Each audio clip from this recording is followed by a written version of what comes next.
Alright, kumusta mga kaibigan? So, ngayon katatapos lang natin mag-repair and konting discussion lang tayo with our OJTs and our Choti, mga kaibigan.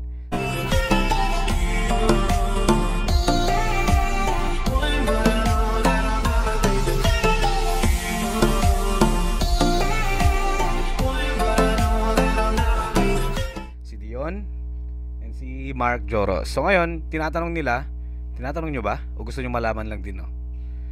Yung iba't ibang mga storage kasi nagkakandalituhan sila, mga kaibigan.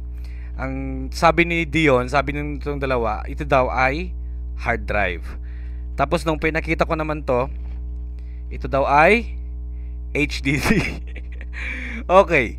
So, HDD stands for hard drive disk. Oh, ano? HDD stands for hard disk drive. Okay?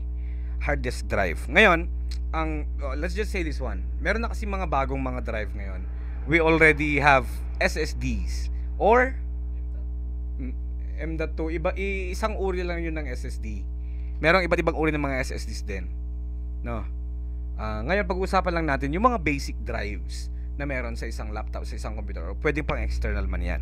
So this one, anong pinagkaiba nito? Yan. So ito at ito. Mas malaki ito. Ayan. Mas malaki to? Mas malaki to, mga kaibigan. Is there a difference? They have the same brand, tama? They are both Seagate, no? From Seagate. Ngayon, anong nakikita niyo pagkakaiba nito? Very good then. Pero pwede rin pang laptop ito. Okay, pwede rin pang desktop ito. Sabi niya kasi, mga kaibigan, ito daw pang laptop, ito daw pang desktop, which is somehow true. Pero ito pwede rin pang desktop. Pero yun nga lang, there's a difference between sa performance na rin kung sakali. So ito, ang size niya is 2.5. Okay. Pag maliit na ganyan, 2.5. Standard size yun ng mga hard drive pang laptop, maski external drive. Okay. And ito naman, mga iho ay 3.5 HDD or hard disk drive. Basta kapag nakakita ka na ng ganyan, ng mga may bakal-bakal or whatsoever, this is an HDD. Alright? HDD to. Kasi sa loob nito merong disk. Mechanical siya. Okay. Ngayon, tanong. Ang purpose naman nito, either dalawa. Pwede maging storage, pwede maging internal, external, pwede. Ano pang purpose nito? Dito natin nilalagay yung operating system. No? Dito natin ini-install yung OS natin, which is yung mga Windows 10, Windows 11, no? Windows 25. Wala pang ganun. So, 2.5 HDD, 3.5 HDD. Hard disk drive.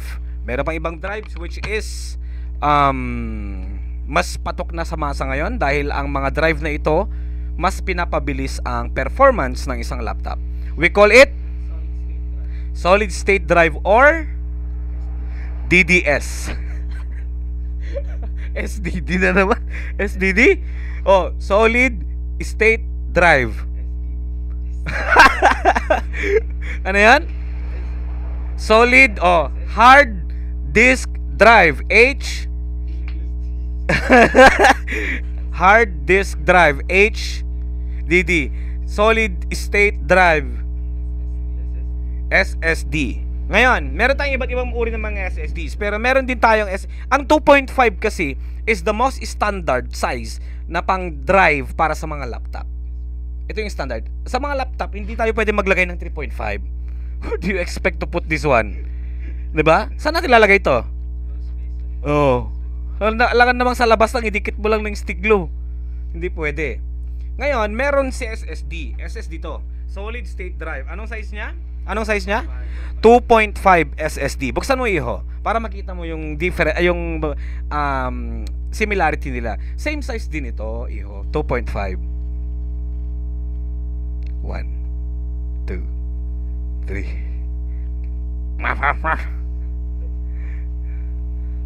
One, two, three, four, five, six.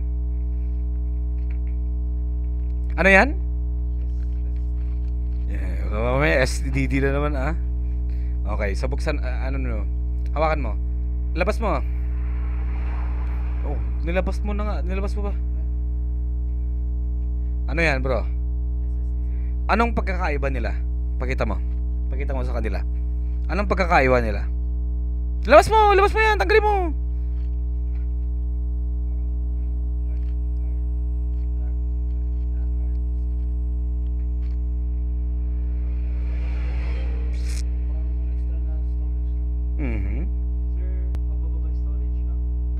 Yun lang bang pagkakaiba? Ano sa tingin nyo? Anong napapansin nyo na pagkakaiba ng SSD?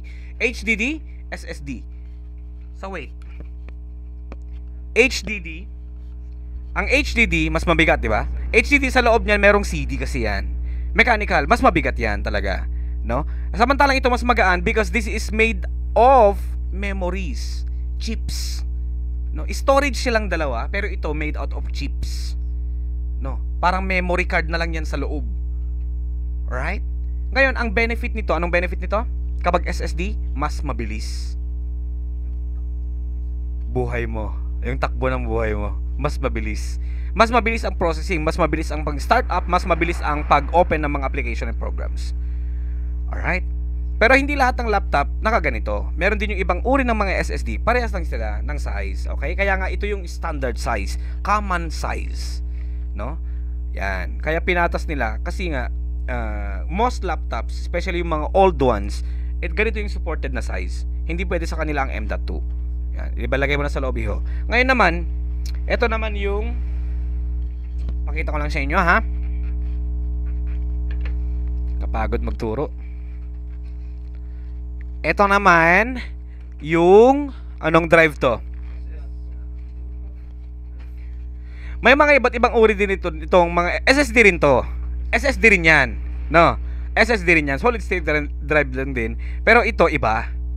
Direct sa board to. Okay, nakita niyo na ba kung paano ako magkabit ng ganito? Yan, solid state drive din to. Pero may mga iba't ibang uri nito. Katulad nito, M.2 SSD ang tawag dito. M.2 kapag dalawa ang guhit, NGFF. Kapag iisang guhit, M.2 NVMe. Kapag dalawang giwang, M.2 NGFF. Kapag isang giwang, M.2 NVMe. SSD itong mga to. Okay? Meron pa yung iba't ibang uri. Meron pa yung M-SATA. Later on, makikita nyo rin, ma-encounter nyo rin kapag meron tayong extra ganito. So ito, dito natin kinakarga yung operating system ng isang laptop o yung mga applications, mga softwares, mga files. Kung walang ganito ang laptop, wala. Hindi yan mag-open. Ang magpapakita dyan, it's either no bootable device. No. Walang magpapakitang ganito. Wala, hindi natin makakarga. Kapag walang operating system ang isang laptop, wala. Pag in-open mo, wala. Black screen lang. Diba? So, kapag nilagyan natin ng ganito yung isang laptop, dito natin kinakarga yung OS. Kaya di ba kapag nagpo-format tayo may mga partition. Kapag wala kang nakitang ganito, ibig sabihin walang ganito yon, may problema. Alright? Dito na ilalagay ang OS, dito naka-store ang mga files. Kaya kapag defective to, pahirapan na sa pag-recover ng files. Pa-thumbs up naman dyan kung may nakuha. Nagets nyo ba? See you next time.